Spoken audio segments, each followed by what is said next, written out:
hablar sobre estas 5 familias, 6 familias que tuvieron propiedad en ese ámbito. Adelante, Juan Cruz, con tu exposición. Bueno, muchas gracias. Buenas tardes a todos. Primero estoy pidiendo disculpas porque en realidad hoy tenía que dar la conferencia a nuestro colega Juan Gregorio Nazar sobre los Dávila, pero lo operaron y le cambiaron la cadera, así que no está con nosotros. Le mandamos un saludo y una pronta recuperación y esperamos que en los próximos meses nos pueda dedicar con su conferencia sobre los Dávila. Así que estoy un poco de telonero de Nazar, acá, como dirían en los conciertos de música.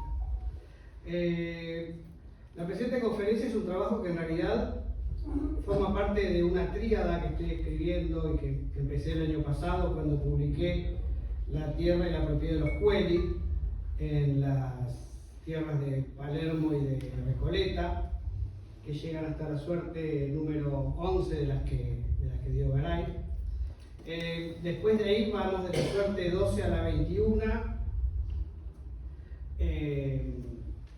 que las traje acá en un plano de Parchape de 1830, cuando estas tierras se comenzaron por Rivadavia y se empezaron a vender en época de Rosas, y esas mismas 54 quintas de la Chacarita de los Colegiales en un plano actual, sobre un plano actual para darnos idea del tamaño que tenían en ese momento las quintas. Sobre eso estoy ahora trabajando y lo espero publicar en la revista del año que viene, poder tener esto terminado para el año que viene. Y hoy me voy a dedicar en realidad a las que siguen, de la 22 a la 27, que son las que tienen que ver con lo que hoy son los barrios de Belgrano y Núñez. Las de la Chacarita iban en términos modernos de Avenida Juan B. Justo hasta la calle La Pampa, y desde el río, bueno, que en realidad sería la autopista India, que es hasta donde llegó al río en 1924, por ejemplo, hasta la avenida San Martín, que en realidad en esa época no existía todavía, pero bueno, lo que después fue la avenida San Martín. En las que vamos a hablar ahora van de lo que sería La Pampa hasta Crisólogo Larralde, en el barrio de Núñez, y de nuevo del río hasta Avenida de los Constituyentes, que es el famoso fondo de la Legua, que después se va a extender en lo que hoy es Vicente López, Florida San Isidro, como fondo de la Legua. Sobre cómo evolucionaron las tierras desde que las otorgó Garay en parte y hermandarias a las que quedaron vacas en 1616 hasta mediados del siglo XVIII, se ocupa muy documentalmente nuestro querido amigo el fallecido Jorge Lima González Monolino en sus 2 tomos del tipo Pago de la Costa, así que no me voy a detener ahí, sino que les voy a invitar a que puedan leer esos excelentes libros muy documentados sobre cómo cada una de las suertes de estancia pasó desde el otorgamiento de Garay a hermandarias hasta mediados del siglo XVIII. Y yo los agarro en la mitad del siglo XVIII, donde hay 5 familias que se van a hacer dueñas de toda esta tierra y donde van a ser dueñas hasta, les diría, fines del siglo XIX, casi del siglo XX, y eso explica en parte el desarrollo desigual que tuvo el barrio de Belgrano en cuanto a su capacidad de entrar a la modernidad. Por lo pronto, para hacer un primer vistazo, digamos que Belgrano era parte del partido de San Isidro. El partido de San Isidro llegaba hasta el arroyo Maldonado, hasta Juan B. Justo, en épocas tan modernas como 1864.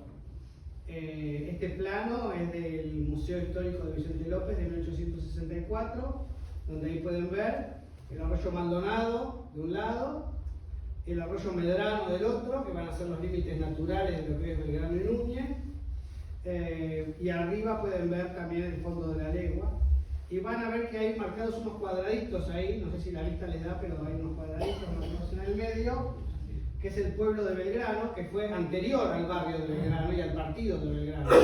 El pueblo de Belgrano se funda en 1855, en tierras que se les expropian a Rosas, ya vamos a contar cómo llegan hasta Rosas esas tierras, pero se hizo en tierras que se expropiaron a Rosas en 1855, y el partido de Belgrano, en realidad como partido,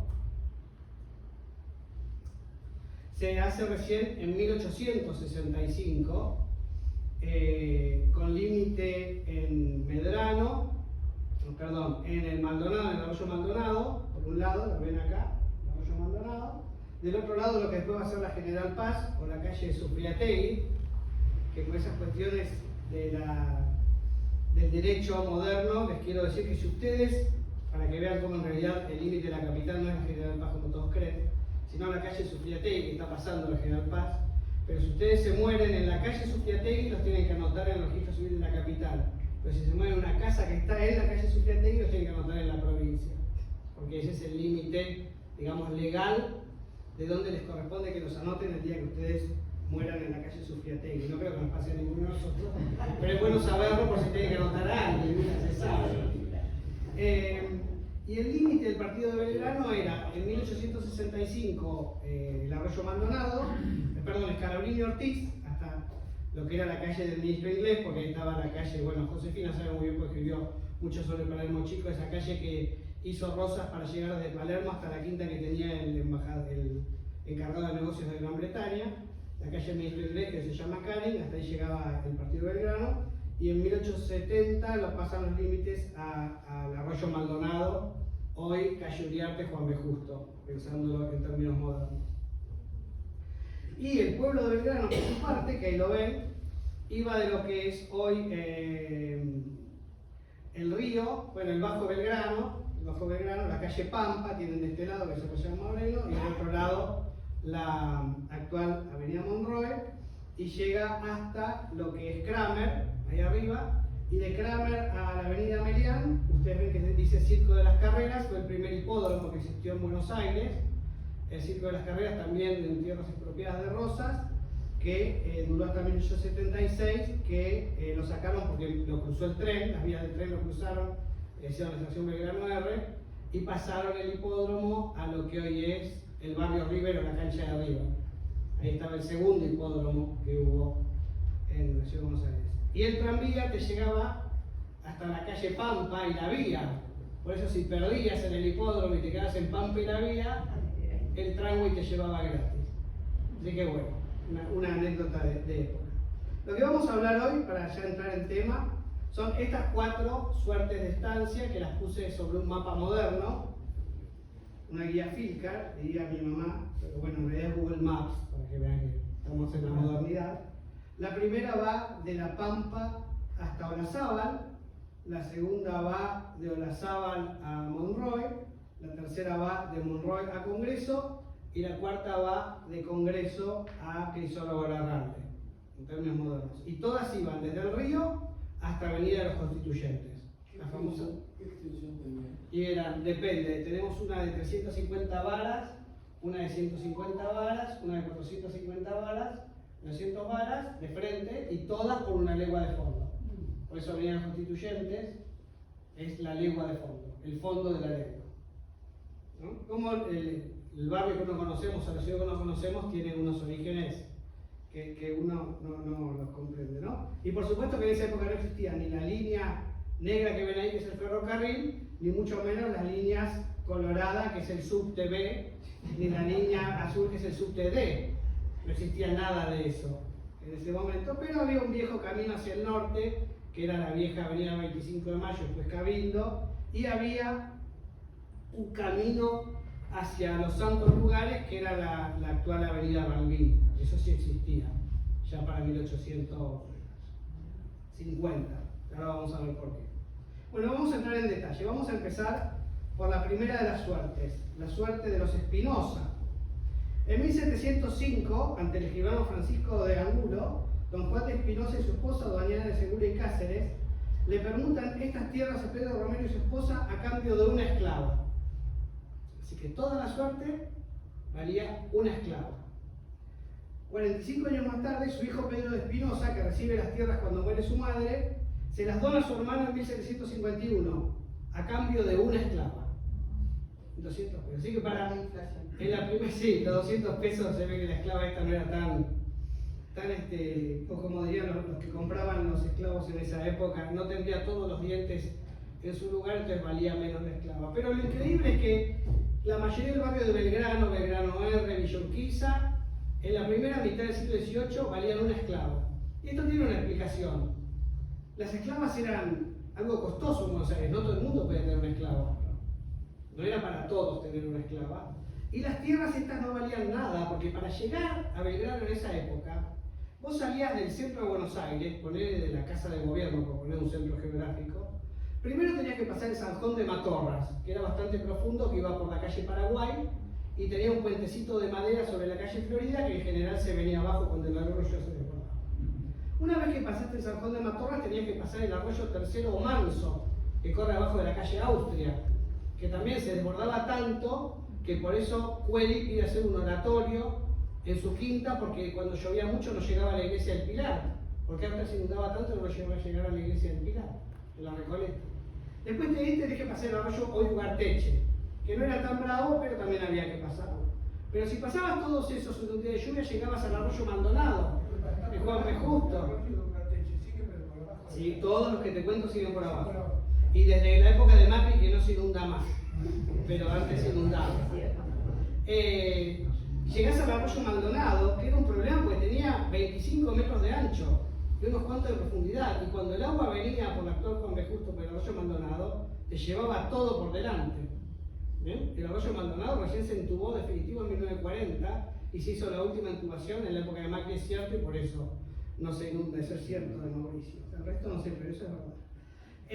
Si pasabas el arroyo Maldonado, tenías que seguir, te metías en Belgrano, pero en el medio se te cruzaba el arroyo Vega, que hoy va por abajo de la calle Blanco Encalada. Si pasabas el arroyo Vega siguiendo para San Isidro, tenías que pasar el arroyo White, que también tenía sus inundaciones. Y si finalmente llegas a todo eso, te encontrabas con el arroyo Medrano, que hoy pasa por abajo de Huidobro y García del Río. Y ese se inundaba más que el Maldonado, porque tenía más meandros en el Río de la Plata. Con lo cual estas tierras no valían nada. ¿Bien? Para 1705, 1750. Entonces, cuando dicen vale el valor de una esclava, bueno, es lo que valía la tierra. Y es lo que valían los esclavos. Estamos hablando de época de la colonia, no podemos traspolar al momento actual, pero en época de la colonia era eso. Sobre cómo evoluciona el barrio, no voy a extenderme tampoco demasiado, porque de eso escribieron muchísimo Alberto Piñeiro, con el que tuve un muy buen intercambio en el Archivo General de la Nación, nos encontramos de casualidad. Yo estaba revisando unos expedientes para hacer este trabajo, y uno de los chicos del archivo, que me conoce desde hace muchos años, no importa cuántos, me dijo: Jaime, mire, el señor que está allá está investigando lo mismo que usted. Y ahí nos encontramos con Alberto Piñeiro, que está escribiendo su libro sobre los barrios de Núñez y Saavedra, y la verdad que nos cambiamos figuritas de manera muy provechosa y le debo un agradecimiento. Vamos a ver cómo evolucionó entonces esta suerte de Buenos Aires, la de Espinosa y Sebastián. Como pueden ver, la suerte era lo que está en Colorado, esa era la suerte primigenia. Voy a explicar las compras y ventas que llegaron a convertirla en lo que es en ese mapa. Antonio Espinosa, les dije, se las dona a su hijo Pedro, Pedro se las da a su hermano Antonio. Antonio tiene muchísimas hijas y muchísimos hijos, pero el que hereda las tierras la que hereda las tierras es Juana de Espinosa, a la cual su padre se las da en dote cuando se casa con Vicente Sebastiani en 1772. Una linda dote, aunque Sebastiani dice que no es lo suficiente de lo que él hubiera querido, porque a él le venían mejor unas cuantas esclavas, más que estas tierras perdidas a la buena de Dios. Sebastiani era dálmata, no es que era blanco con pintitas negras, era nacido en Dalmacia. Y era compadre de otro muy famoso, que era Ángel Castelli. Ángel Castelli era otro dálmata que llegó junto con Sebastiani, hicieron un viaje increíble, salieron de Grecia, pasaron por Venecia, llegaron a Cádiz, se embarcaron a Buenos Aires y naufragaron en Maldonado. Claro, divino naufragar en Punta del Este, pero en 1752 no había nada. Se salvaron del naufragio, los salvaron los cazadores de ballenas, que tenían los permisos de cazar ballenas en Punta del Este en el siglo XVIII, y llegaron a Buenos Aires. Llegaron a Buenos Aires, Ángel Castelli se casó con Josefa Villarino y Sebastiani se casó con la de Espinosa. Fueron padrinos permanentemente de junto entre sí, y Ángel Castelli es el padre de Juan José Castelli, del que no le dan datos biográficos porque es por todos conocido, ¿no es cierto? Villica y otra serie de importantes obras históricas nos hablan de Juan José Castelli. Pero bueno, es importante que esta relación, porque al primero que le vende tierras, Sebastiani, es a Josefa Villarino cuando enviuda de Castelli. La primera que compra este cuadradito que ven ahí, que dice 1780, este azul, que dice 1780, que en términos modernos sería Pampa, Ciudad de la Paz, las vías del ferrocarril y la siguiente fue juramento, Echeverría. Eso es lo primero de lo que se desprende Sebastián. ¿Por qué vende esta parte de abajo y por qué estaba preocupado por lo de abajo? Porque su cuñado Espinosa, antes de morirse, le había donado a los franciscanos una parte de estas tierras, las que dan sobre el bañado, las que ven ustedes entre la línea azul y la roja de abajo, para que de ellas sacaran cal y arena para hacer su parroquia. La parroquia que con el correr de los años y cambiada de lugar va a ser la iglesia redonda de Belgrano. Pero bueno, que tiene su origen en esta donación a los franciscanos. Los franciscanos no solamente sacaban cal y arena, sino que empezaron a arrendar la tierra a pequeños pescadores y cultivadores, y entonces Sebastián le dijo, no, yo te la doné, si vos la vas a usar con fines económicos, devolvémela. Y hubo un pleito larguísimo entre los Sebastiani y los franciscanos, y cuando llega Rivadavia y los franciscanos ven que está secularizando todas las zonas religiosas y que le iba a sacar la tierra como le sacó a los Recoletos el convento de la Recoleta para crear en su huerto el famoso cementerio, dicen los frailes, no, antes que nos la saquen las vendemos, y en 1825 venden las tierras los frailes de ese pedacito que ven acá abajo. El otro pedacito que ven acá abajo, chiquitito, ese cuadrado de chiquitito, que es en 1803, es otra venta que hace Sebastiani a Hoyo Benavides, que era un tipo muy importante de la colonia, y Hoyo Benavides en su testamento le deja estas tierras del bañado a los hijos de su esclava Rosa, y estimo del mismo. Y esta es la tercera esclava por las que valen las tierras de Belgrano. La tierra de Belgrano vale 3 esclavas. Esa tierra después pasa de manos y termina siendo de Candelaria del Cerro de Corbalán, que va a comprar también la quinta de la Chacarita, que queda del otro lado de Pampa, y ahí va a ser su famosa quinta de los Corbalán, donde está el Club Belgrano, entre otras cosas. Pero bueno, esta es parte también de lo que eran las tierras de Candelaria del Cerro de Corbalán. Esto que dice 1781 se lo vende a Francisca Saavedra de Medrano, que después de pasar un montón de compras va a terminar en Juan José Arriola. Juan José Arriola va a quebrar estrepitosamente en 1842 y esas tierras se las va a comprar todas Rosas. Todas estas tierras que ven, que dicen 1780 y 1781, fueron tierras de Rosas. Y lo que está más arriba, donde está la estación Belgrano R, también. Y todas esas tierras se van a expropiar en 1852, después de Caserio, y va a haber un gran pleito entre la ciudad y entre Buenos Aires y la nación para ver quién es el dueño de las tierras. En la mayor parte de esas tierras se hace parque público, los lagos de Palermo, Parque 3 de Febrero. En estas tierras se funda el pueblo de Belgrano en 1855, para evitar todo juicio de retroventa o de intento de recuperar las tierras por parte de Rosas. Pero volvamos para atrás, eso es para que entiendan por qué se crea Belgrano. No, por supuesto que no. Se expropian en pos de que las ventas que había hecho Rosas habían sido, en la mayoría de los casos, por los propios dueños puestas en duda. De hecho, el Bajo Belgrano, todo lo que ven ahí abajo del Bajo Belgrano, es un gran pleito entre Rosas y los herederos de Barros Pasos, que era el dueño de esa quinta y que dice que él estaba exiliado en Montevideo porque si no lo degollaban, y que por eso Atkinson, que era su delegado de Buenos Aires, tuvo que venderlas a precio vil. Y el gobierno le dio la razón y le devolvieron las tierras a Barros Pasos.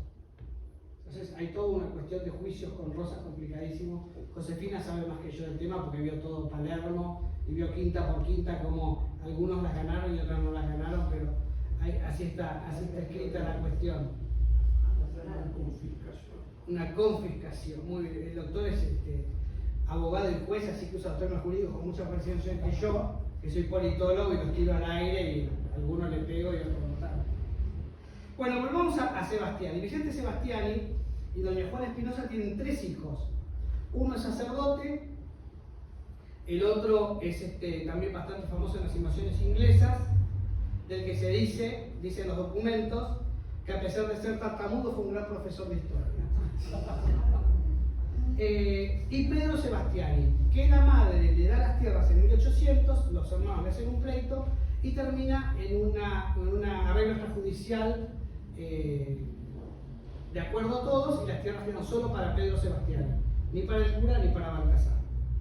Pedro Sebastiani, además de eso, en 1804, cuando ve que sus tierras están llegando nada más que a Kramer, como ven esa línea azul en el medio, le compra a Marcos Hornos, hijo de Simón, al que ya vamos a tratar en detalle, la parte que va de Olazábal hasta Monroe, para tener esa franja, y entonces ahí la quinta de Sebastiani se hace desde Kramer hasta,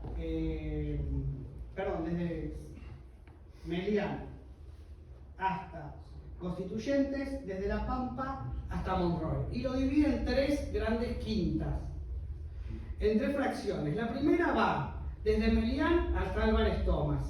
Ahí tenía la casa.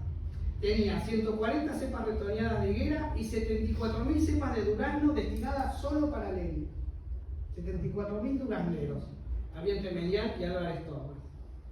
La construcción tenía 4 piezas, bueno, de ladrillo, como eran todas las casas de la época, y tenía un gran palomar, que era famoso el palomar de Sebastiani. Dice que tenía palomas mensajeras, que las usaba para hacer política. La segunda fracción iba de Álvarez Thomas a Bucareli, lo que es Villa Urquiza, y era un potrero para pastoreo de ganado, no tenía mayor valor. Y la tercera fracción, que iba de Bucarela hasta Constituyente, separado solo por un cerco de pita, no había calles en esa época, no había calles en el medio, tenía 8.300 durazneros destinados solo para leña. Así que si sumamos los 74.000 durazneros de abajo más los 8.000 durazneros de arriba, el tipo tenía más de 83.000 durazneros solo para leña. Se ve que evidentemente era un hombre friolento. Y los inviernos de Buenos Aires eran complicados porque tenía 74.000 durazneros. Y no era muy hábil en los manejos económicos, pero mantenía esas tierras tan unidas que la Municipalidad de Belgrano empezó a pedir que abra calles. Y el tipo se negaba, pero abrió Álvarez Thomas, abrió Bucareli, el barrio empezaba a dividirse un poco. Antes no era más solo una gran quinta enorme, ¿verdad? Y Sebastiani tuvo 3 hijas. Bueno, en realidad tuvo 4, pero para este cuento van 3 hijas, que pasaron a ser las chicas de Sebastiani, a que como se quedaron solteras a fin del siglo XIX, ya eran las señoritas Sebastiani. Tuvieron ese cambio de categoría. Rosario era la única casada. Se casó con un señor Machín, un vasco, que era muy aficionado al turf y se perdió toda la plata. Entonces, en cuanto heredaron, vendieron su parte y quedaron en la absoluta pobreza. La segunda fue Teresa, que también gastó de más y en 1871 vendió la parte de sus tierras. Y tuvo una hija adoptiva, Irene Sebastiani, que murió sin hijos en 1940. Dolores Sebastiani tuvo una sola hija, también una hija natural, Cecilia Sebastiani de Moranchel, que apenas se murió su madre, vendió todas las tierras. Ah, mira, acá tengo un árbol genealógico para que ustedes vayan viendo. Y Mercedes Sebastiani fue la última hermana en morir en 1897 y fue la última de las Sebastiani que vivió en la Quinta de Belgrano, en 1897. Lo interesante es que había otros hermanos, Espinosa, que no están en el árbol porque no tienen que ver con estas tierras de Belgrano que estamos charlando, pero de la que descienden las familias de los Sever y los Agrelo, que como vamos a ver en un rato fueron muy importantes para el desarrollo posterior de Villa Urquiza, a través del desarrollo inmobiliario de la segunda mitad del siglo XIX. Eran descendientes por sangre de los Espinosa, pero no de la rama que heredó estas tierras. Entonces ponen tierra a Teresa, a Dolores, a Mercedes, la última que murió, y acá les voy a mostrar un plano. Este es un plano de la ciudad de 1895. Y acá pueden ver cómo habían vendido la parte de Villa Urquiza. Está Villa de las Catalinas, que fue sobre Villa Urquiza, que fue loteado dicho por Sever y Agrelo. Villa Modelo, que se le habían vendido a Leónidas García, que era otro revoleador de tierras también muy famoso de la época, que ya vamos a hablar.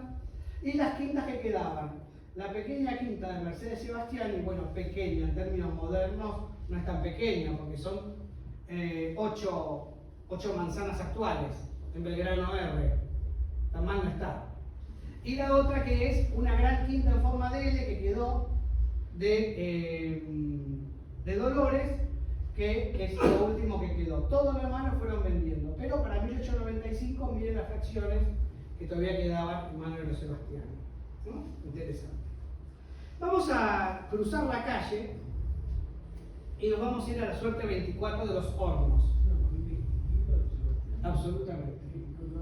Las dos, una hija natural, Cecilia Sebastiani Monachel, murió sin hijos en 1944, e Hilaria Sebastiani, hija adoptiva de Teresa, murió sin hijos en 1947. Y ahí se terminó todo. Sí. Cecilia Monachel iba muy seguido a la iglesia de la Redonda de Belgrano y la reclamaba como propia, porque había perdido la cordura. Pero bueno, interesante como una familia que llegó a tener tanto, totalmente extinguida por todas mujeres, mujererío, impresionante. Sí. Bueno, vamos a cruzar la calle y nos vamos a cruzar a la Zábal, que tampoco se inunda ahora, si vamos a aprovechar para cruzar a la Zábal, y nos vamos a la suerte 24 de los Hornos y su gran pleito. Simón Hornos le compró esta tierra a la viuda de Luis Basurto en 1771 y le dona la parte más cercana al bañado a los franciscanos para complicarle la vida a Sebastiani. Él muere en 1798 y su hijo Marcos le vende una gran parte, como hizo a Pedro Sebastiani. Pero 100 años más tarde de la muerte de Simón Hornos, sus descendientes se dan cuenta que hay un montón de terrenos baldíos en ese lugar de Buenos Aires que le podían corresponder. Y como hicieron los Cuellar en Palermo Viejo, reclamaron todas las tierras que iban del río a Constituyentes y de la Zábal a Monroy, ¿no? Se armó un pleito bastante importante que recién se acabó en 1887. Fíjense que se había muerto Hornos en 1798 y el pleito se termina en 1887. Para esa época Hornos tenía 32 nietos, de los cuales tenía una sola viva, Francisca Hornos de Garay, que hereda, y los demás heredan los 150 bisnietos. Entonces vos me decís, bueno, no le tocó nada a nadie. Bueno, la municipalidad estuvo generosa y en esta mensura que vemos de la Tierra de los Hornos, vemos en Colorado cómo les toca un triángulo bastante importante entre Kramer y Álvarez Thomas y muchos terrenos en lo que es el Bajo Belgrano, casi el barrio Núñez, que también se lo dio la municipalidad en contraparte a los Sebastiani para que no reclamen más. Eran los Hornos de San Isidro. Está el trabajo de Martínez Vivot sobre la familia Hornos, los Rivero Hornos. Vamos a ver, no sé cómo paso para atrás acá, voy a hacer un lío bárbaro. Ahí está. El árbol genealógico, si ves, la rama de Pascual es la de los Hornos, Rivero Hornos, que estudia nuestro vicepresidente Martínez Vivot. La rama de Marcos, que no se la incluyó en la herencia, pero evidentemente porque todos sabían que existía esa venta, pero pedían esas tierras también los otros herederos. La rama de Francisco, la rama de Santiago, la rama de Francisca, la rama de Ramón, Leonardo, Francisco y Manuela de Matellana. Francisca Hornos de Garay es la que más recibió porque no solamente era la única hija que estaba viva, sino que era hija única, y los otros eran un montón de hermanos. Así que a la de Garay le tocó un pedacito un poquito más grande que a los otros. Terminado este pleito, y ahí Belgrano se empezó a hacer como es hoy, todo cuadrículas provenientes para albergar sobre todo a los inmigrantes que venían y compraban muchos lotes en Belgrano. La explosión de Belgrano como boom inmobiliario entre 1871 y 1900 fue extraordinaria. Muchísimo inmigrante que empezó a comprar ahí. Un dato interesante de los Hornos: la sucesión de Simón Hornos, donde tenía todo este proyecto en detalle, tenía 3 cuerpos en el archivo de generación y se perdió en 1983. 83. Yo no lo vi porque se perdió en 1983, yo tenía 10 años, o que sí. No la he visto. Sí. Pero lo que sí vi, que sí quedó, porque no se lo robaron porque no se dieron cuenta que estaba mezclado con eso, son todos los pleitos por las tierras. O sea, pude reconstruir la sucesión y los pleitos de Hornos, no por la sucesión como me hubiera gustado, que era lo más fácil, sino que tuve que ir por todos los pleitos adyacentes de todos los otros dueños de tierra a los que los nietos de Hornos le reclamaban las tierras. Y ahí es donde pude armar el pleito, a través de los documentos, digamos, de segundo grado. No pude ver el pleito en total. Bueno, entonces nos toca pasar ahora a la Sierpe 25. Ahora vamos a cruzar la avenida Monroy y vamos a ver esta gran parte de tierra que iba de Monroy a Congreso y desde el río hasta Constituyentes. Acá el problema fue peor y tiene que ver mucho esto la genealogía. ¿Cómo fue el cuento? En 1790, Juan Andrés Vanegas le compra a los hijos de Sebastián Castilla toda la suerte, completa. Y él tiene dos hijos, en realidad tres hijos, dos curas y una hija que se casa con el famoso escribano García Echaburo, que todos los hemos visto en montones de cuestiones genealógicas.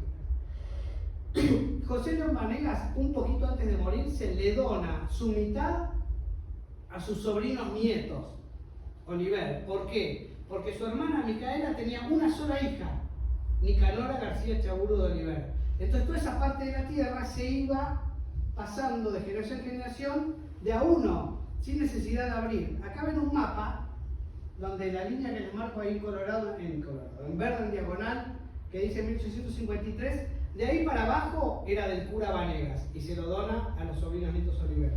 De ahí para arriba era de Micaela Vanegas de García Echaburo. Y como les digo, tuvo una sola hija, Nicanora, que se casa con Laureano Oliver y tiene muchos hijos. Pero el problema es que Micaela Vanegas vivió 98 años. Nació en 1783 y se le ocurrió morirse en 1881. Y no tenía ninguna intención de dividir su chacra. Con lo cual, la Municipalidad de Belgrano, de 1869, que le empezó a hacer juicio para que por lo menos dé caminos de paso. Porque estaba totalmente dividido Monroy para este lado, vos no pasabas para el otro lado, si no te daba paso de servidumbre doña Micaela, que como esposa de escribano tenía un carácter bastante complicado y no le daba paso a nadie, a menos que le pagaran un peaje importantísimo.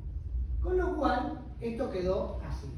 Se muere Micaela Vanegas y ustedes me dicen, bueno, perfecto, ahora abrimos la calle. No, porque vivía la hija todavía, que le dio el carácter amigable de la madre y tampoco abría las tierras, y vivió 2 años más, hasta 1883. Recién en 1883 se empiezan a abrir las tierras de Belgrano. Y los Oliver, que eran 1, 2, 3, 4, 5, 6, 7, 8, 9, que no tenían un mango porque doña Micaela y doña Nicanora eran muy de cuidar sus pesitos para ellas solas, deciden empezar a vender a mansalva, porque tenían que vivir de algo. Y ahí entra en escena un personaje interesante que es Francisco Chas. Francisco Chas, con su famosa empresa Francisco Chas e Hijos, le compra. Y le compra todo.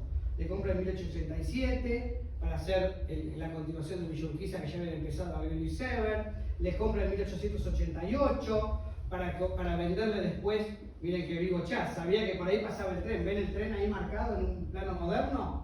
Esa es la estación Coglan. La estación Coglan no se hace hasta 1891, pero como Chas sabía que por ahí iba a pasar la estación, le compra las tierras con especial interés, porque Chas se las compra a 5 pesos y cuando pasa el tren 4 años más tarde, las tierras valen 20 pesos. O sea, los Oliver no eran vivos como los antepasados para los negocios y Chas era rapidísimo. Entonces le compra eso. Y recién en 1895 los Oliver empiezan a vender todo lo que va a ser la extensión de Belgrano hacia el lado del Muñoz. Y se empieza a lotear y empieza a hacer una gran fortuna en los loteos de las manzanas que van de Monroy a Congreso y de Kramer a Libertador. ¿Qué es lo interesante de esto? Bueno, los juicios con la Municipalidad de Belgrano son interesantísimos. El por qué la Municipalidad de Belgrano le dice que tiene que abrir en pos del bien público y la señora doña Micaela dice que no tiene que abrir en pos del bien privado. Y hay toda una discusión jurídica interesantísima entre el bien público y el bien privado, con las que no los voy a aburrir en este momento. Pero lo cierto es que así es como termina. Los Chas le compran, Cayol, que era cuñado de Sever y Agrelo, también les compra una parte y también tiran Villurquiza más parecida, no tiran, digo, lotean Villurquiza más para ese lado, y empieza a tomar la ciudad la fisonomía moderna. Acá les traigo un plano, este es el plano de Sordó de 1853, para que tengamos idea de que eso no era nada en 1853. Lo único que se ve ahí, grande, es la famosa posta Las Blanqueadas, que quedaba en Pampa y Cabildo, que era la posta famosa de Belgrano, donde ustedes tenían que reabastecer, porque una vez que llegabas a Las Blanqueadas, pasar todos esos ríos, tenías que saber que ir camino a San Isidro, porque en el medio no había nada. Entonces cambiabas caballos, dormías, hacías noche, si te agarraba la tormenta parabas ahí, en la famosa posta Las Blanqueadas de Belgrano. Y hacia allá ya ven la quinta de Machín, allá arriba, que en realidad es Rosario Sebastiani, y hacia aquí abajo, todo era de Rosas en esa época, 1853. En realidad estaba el juicio con Rosas en esa época. Hay dudas si el plano de Sordó, vos Josefina sabés más que yo, si fue de 1850, 1853, pero no está determinado, ¿no? 52. Ahí va, 52, justo un poco antes se fue de Caseros. Pero esto era Rosas en esa época. Y lo que ven ahí es el arroyo Vega, que viene bajando con fuerza por Blanco Encalada, y que los vecinos de Belgrano se olvidan que está bajo Blanco Encalada el arroyo Vega, hasta los días que llueve, que por Belgrano teníamos que salir en kayak a sortear las inundaciones de la calle Blanco Encalada. Esa sí la llegué a ver yo, presidente, porque fueron hasta el 2010 más o menos, cuando Mauricio estuvo de jefe de la Ciudad de Buenos Aires y tuvo el arroyo Vega. No soy yo el de la foto, pero hay gente que iba en kayak por la avenida Blanco Encalada. Y ahí pueden ver el 118, el 67 colectivos de la línea de Belgrano. Bueno, terminamos con los Vanegas Oliver, un final bastante triste para estos Oliver, que vendieron todo, la verdad que no quedó nada de ellos en Belgrano. Algunos todavía conservan algunas propiedades horizontales, hay propiedad horizontal en Belgrano, pero no es lo que era hace 100 años atrás. Y me voy a la última suerte, con que los voy a conversar esta tarde, que es la suerte 26 y 27. Las 750 varas de los Castilla iban desde Monroe, desde Congreso, hasta Crisólogo Larrarte.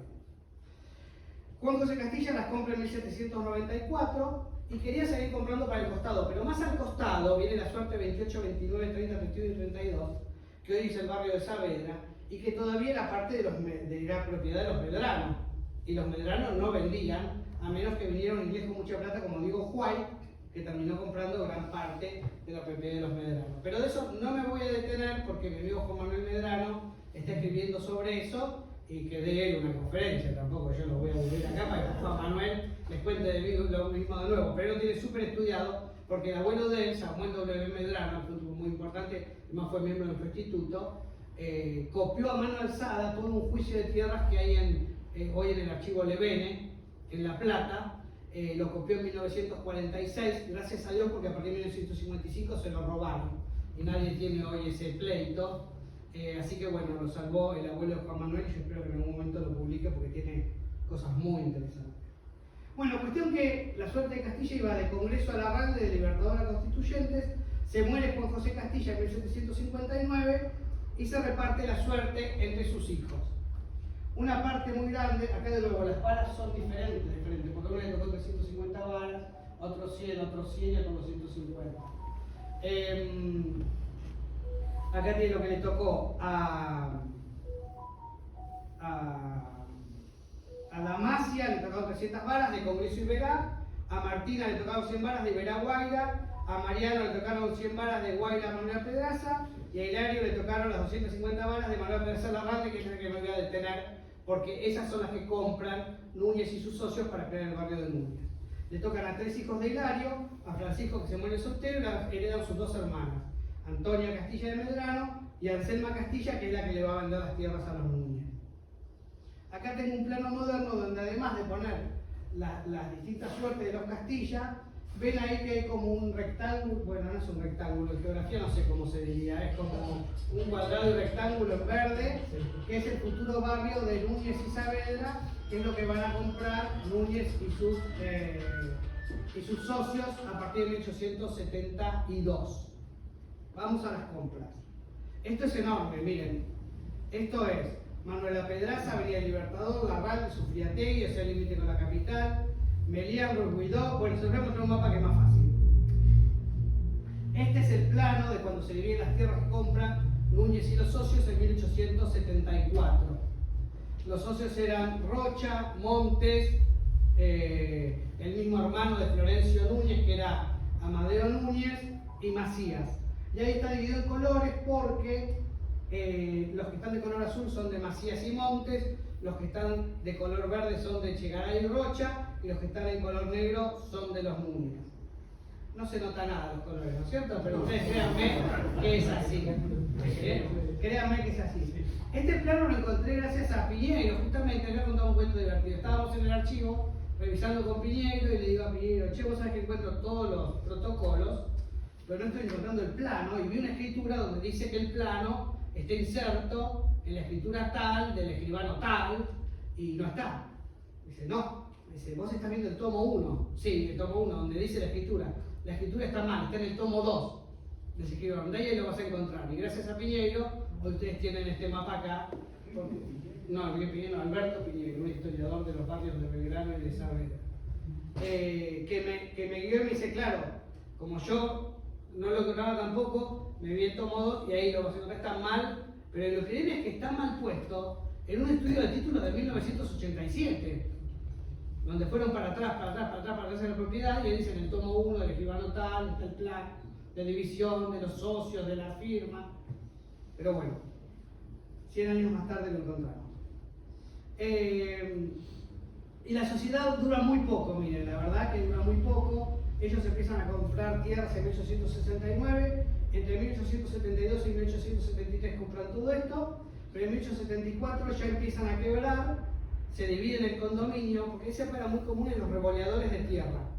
Revoleadores quiere decir los que compran pero para después vender rápidamente, que no se van a quedar con el bien. Ahí lo veo mi amigo Eduardo Cruzén del Centro Occidental, que era de los revoleadores de vacas. Estos revoleadores de tierra compraban, la tenían un tiempo, se revaluaba y la volvían a vender. En general, los revoleadores de tierra estaban en convivencia con los bancos ingleses, que sabían dónde iba a pasar el ferrocarril. Entonces decían, comprá tal manzana, comprá tal pedacito, que por ahí en 2 años llega el tren.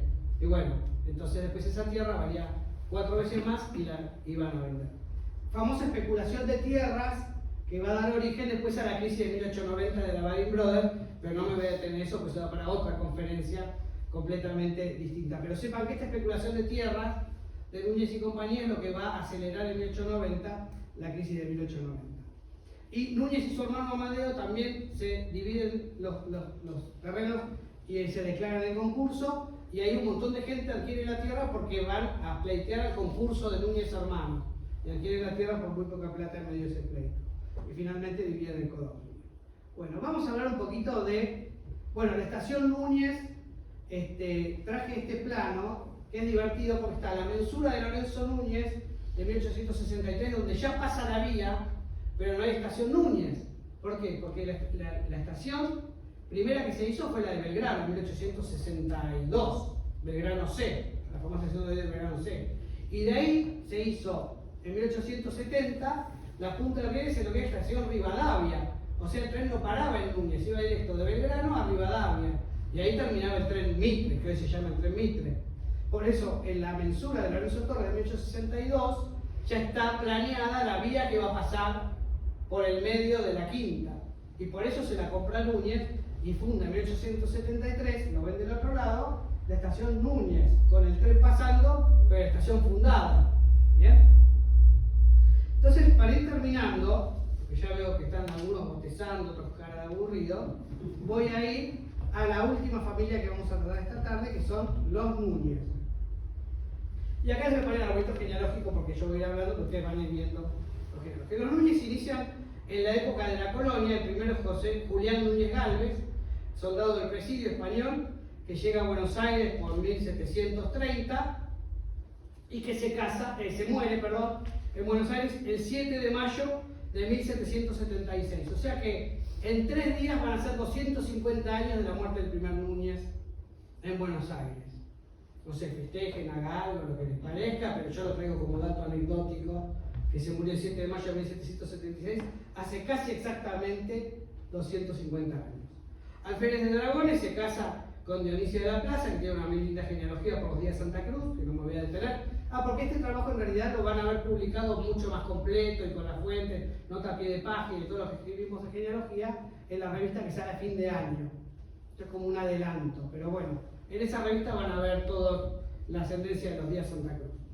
Y tiene un hijo, Florencio de Jesús Núñez, que también es alférez del regimiento de Dragones, teniente coronel, reincorporado como sargento mayor, estuvo a favor de la causa de la independencia, así que fue ascendido a teniente general y encargó de las instancias del Estado de Maldonado en 1819.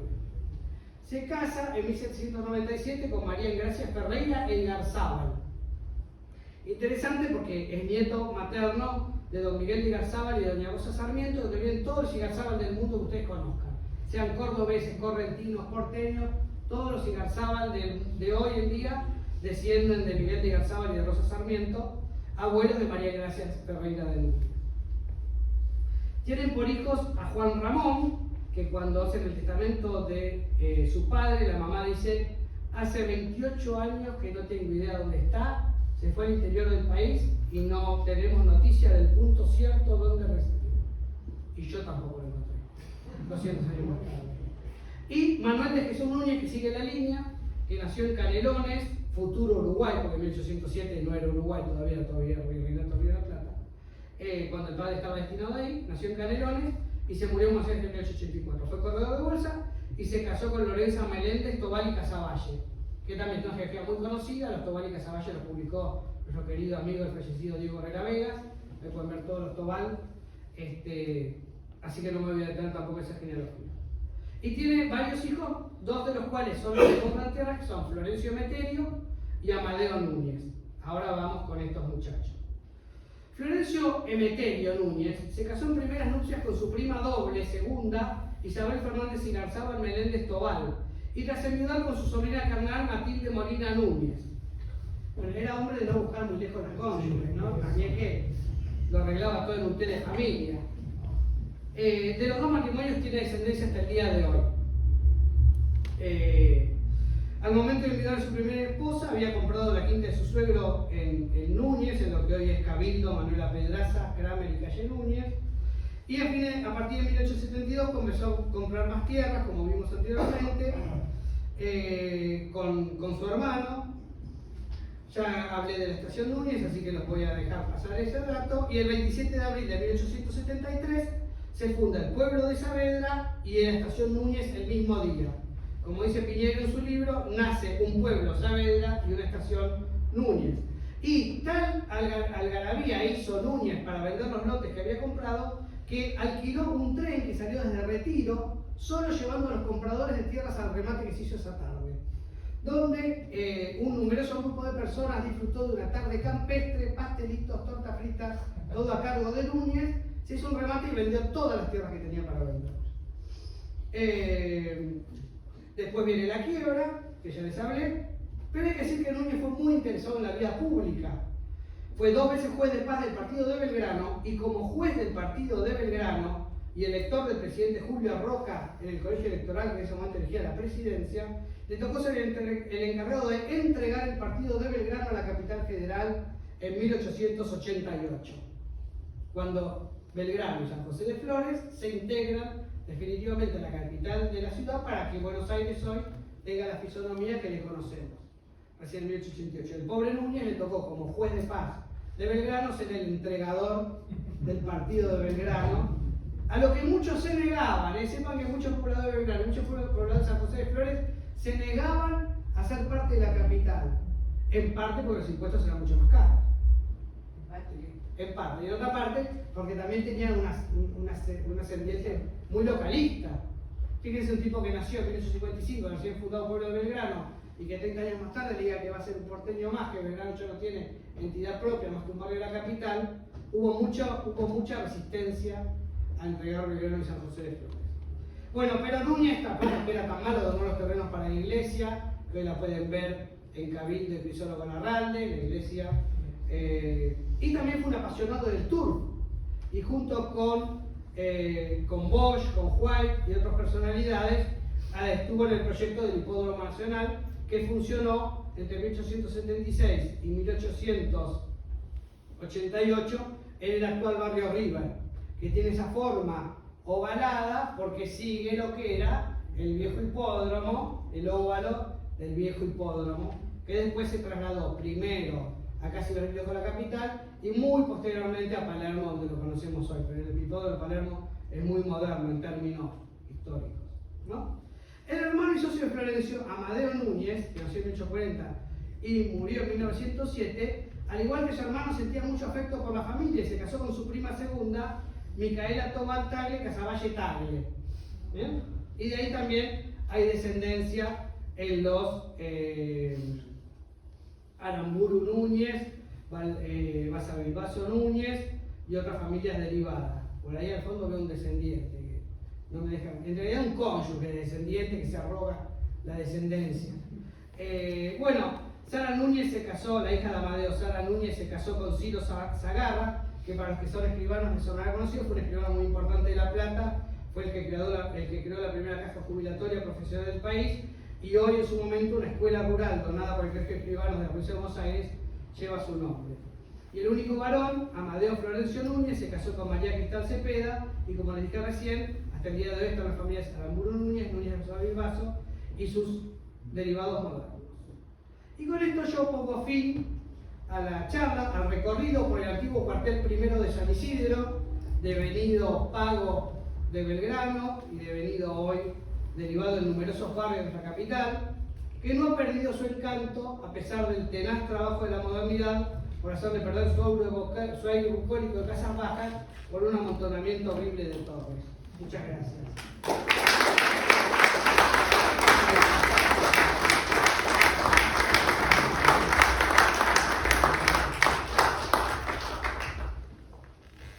Preguntas al expositor. Bueno, para empezar, felicitaciones. Todo lo que dijiste se dice así nomás, pero se nota que hay muchísimo trabajo detrás. Muy impresionante. Ahora, como genealogista, lo que me quedó picando. Castelli de Dalmacia. No, Castelli era genovés y Sebastiani también, pero pasó a Dalmacia después. Y cuando vuelve, Sebastiani era Sebastiani Buratovich, vamos a ser genealogistas. Sebastiani era Sebastiani Buratovich, por la madre era dálmata, por el padre era genovés. Y es por ahí que dicen que hay un parentesco entre Castelli y Sebastiani, que yo no pude comprobar. Era médico. Pero sí, era médico. Y un blanco. Sí. Sí. Pero ahí es donde yo no puedo comprobar el parentesco, pero dicen que en Venecia hay un parentesco entre los Castelli y los Sebastiani. Pero era dálmata porque nació donde nació la madre. Y en realidad en esa época, Venecia, Trieste, Dalmacia era como un conglomerado. Ya sé, pero me agarré un susto. No, porque vos tenés el escudo de Castelli Yo sí. en tu trabajo. Claro, tengo varias generaciones en Italia. Claro, en Venecia. Yo lo tenía cerrado con un moño. Está bien. Bueno, antes el pariente este que era dálmata. Bueno, ahora en la memoria de lo Es lo mismo. Santiago. No, me llamó la atención una cosa. Una vara es,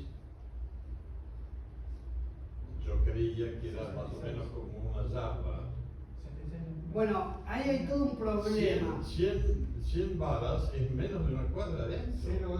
0866 en términos modernos, pero ahí las escrituras es complicado en esa época, en el 17 y el 18, porque las cuadras no están tomadas a lo de la corona española claramente, después dice que hay unas varas que se tomó en la época portuguesa, entonces no está claro si es 0866. En general, los lotes tenían 10 Hoy. varas de ancho, Sí. eran 8,66. Sí. Hasta el día de hoy sufrimos esos Sí. excesivos en un país donde sobra tierra, pero había que hacer la casa en 8,66. Pero Sí. por una legua de largo, era un chorizo así. Bueno, te mostré el mapa allí, por acá. Claro. Esos eran bien. Me llamó la atención Sí. lo Mirá que no puedo pasar para atrás y para adelante. Ya me pasa el caso.